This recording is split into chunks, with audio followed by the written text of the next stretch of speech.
الحمد لله رب العالمين نحمده ونستعينه ونستغفره ونؤمن به ونتوكل عليه ونعوذ بالله من شرور أنفسنا ومن سيئات أعمالنا من يهده الله فلا مضل له ومن يضلله فلا هادي له وأشهد أن لا إله إلا الله وحده لا شريك له وأشهد أن سيدنا محمدا عبده ورسوله صلى الله عليه وسلم وبارك عليه وعلى آله وأصحابه أجمعين أما بعد.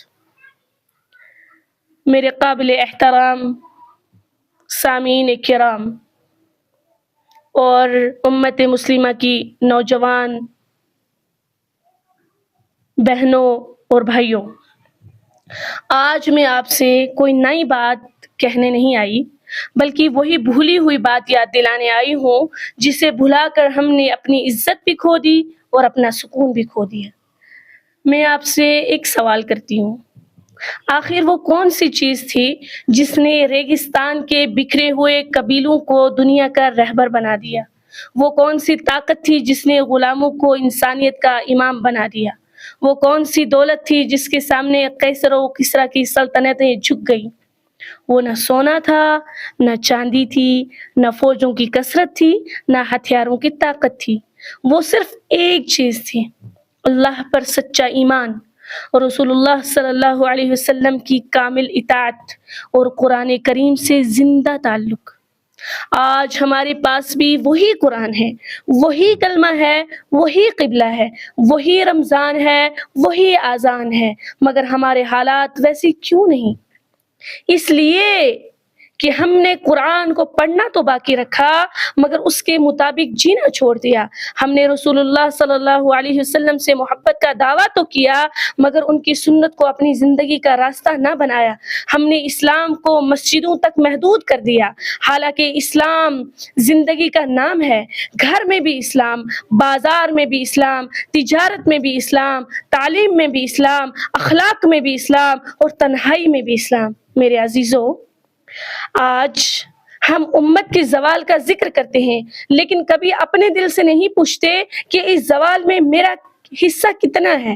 ہم چاہتے ہیں کہ حالات بدل جائیں مگر ہم اپنے آپ کو بدلنے کے لیے کبھی تیار نہیں ہوتے۔ ہم چاہتے ہیں کہ ہمارے بچے نیک بن جائیں مگر ہمارے گھروں میں قرآن کی آواز کتنی گونجتی ہے بتائیں۔ ہم چاہتے ہیں معاشرہ پاکیزہ ہو مگر ہماری نگاہیں، ہماری زبانیں، ہمارے اعمال کتنا پاکیزہ ہیں۔ قرآن ہمیں جھنجھوڑ کر فرماتا ہے ان اللہ لا یغیر ما بقوم حتی یغیر ما بانفسہم۔ میں اس آیت کریمہ کو یوں اشعار میں تذکرہ کرنا چاہوں گی، خدا نے آج تک اس قوم کی حالت نہیں بدلی جسے نہ ہو فکر خود اپنی حالت کے بدلنے کا۔ یہ آیت صرف تلاوت کے لیے نہیں، یہ پوری امت کی تقدیر کا اعلان ہے۔ اگر ہم بدلیں گے تو حالات بدلیں گے، اگر ہم لوٹیں گے تو اللہ کی رحمت لوٹے گی، اگر ہم توبہ کریں گے تو اللہ عزت عطا فرمائے گا۔ میری بہنوں اور میرے بھائیوں، تم اس امت کی سب سے بڑی امید ہو۔ تمہارے ہاتھ میں کتاب بھی ہو سکتی ہے اور موبائل بھی، فیصلہ تم نے کرنا ہے۔ تمہارا دل کس کے ساتھ وابستہ ہوگا؟ تمہاری آنکھ قرآن کے نور سے بھی روشن ہو اور نگاہوں کی تاریکی سے بھی، لیکن تم نے فیصلہ کرنا ہے کہ تم نے کس چیز کو ترجیح دینی ہے۔ تمہاری زبان ذکر الہی سے بھی تر ہو سکتی ہے، فضول باتوں میں بھی ضائع ہو سکتی ہے۔ یاد رکھو، جوانی صرف طاقت کا نام نہیں، جوانی امانت کا نام ہے۔ رسول اللہ صلی اللہ علیہ وسلم نے جس نسل کو تیار کیا وہ راتوں کو اللہ کے سامنے روتی تھی اور دن میں انسانیت کی خدمت کرتی تھی۔ ان کے دل اللہ سے وابستہ تھے، اس لیے دنیا ان کے قدموں میں آئی۔ انہوں نے دنیا کو مقصد نہیں بنایا، دنیا خود ان کے پیچھے چل پڑی۔ اور آج ہم نے مقصد بدل دیا، ہم نے کامیابی کی تعریف بدل دی، ہم نے کردار سے زیادہ شہرت کو اہم سمجھ لیا، علم سے زیادہ نمائش کو اور تقوی سے زیادہ ظاہری چمک کو۔ میری بہنوں اور میرے بھائیوں، اگر ہم واقعی اپنی ماؤں، بہنوں اور بیٹیوں سے محبت کرتے ہیں تو ہمیں ایسا معاشرہ بنانا ہوگا جہاں حیا باعث فخر ہو، جہاں عزت محفوظ ہو، جہاں مرد اپنی ذمہ داری کو امانت سمجھے اور عورتیں اپنے ایمان اور وقار کو اپنی سب سے قیمتی دولت جانیں۔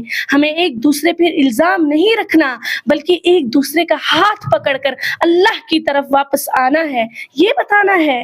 آئیں آج ہم اپنے دل میں یہ عہد کریں کہ ہم نماز کو اپنی زندگی کی بنیاد بنائیں گے، قرآن کو اپنا رہنما بنائیں گے، سنت نبوی کو اپنا راستہ بنائیں گے، اپنے اخلاق کو سنواریں گے، اپنی نگاہوں کی حفاظت کریں گے، اپنی زبان کو سچ کا عادی بنائیں گے، اپنے گھروں کو دین کی خوشبو سے آباد کریں گے اور اپنے آنے والی نسلوں کو صرف دنیا نہیں اللہ کی معرفت بھی دیں گے۔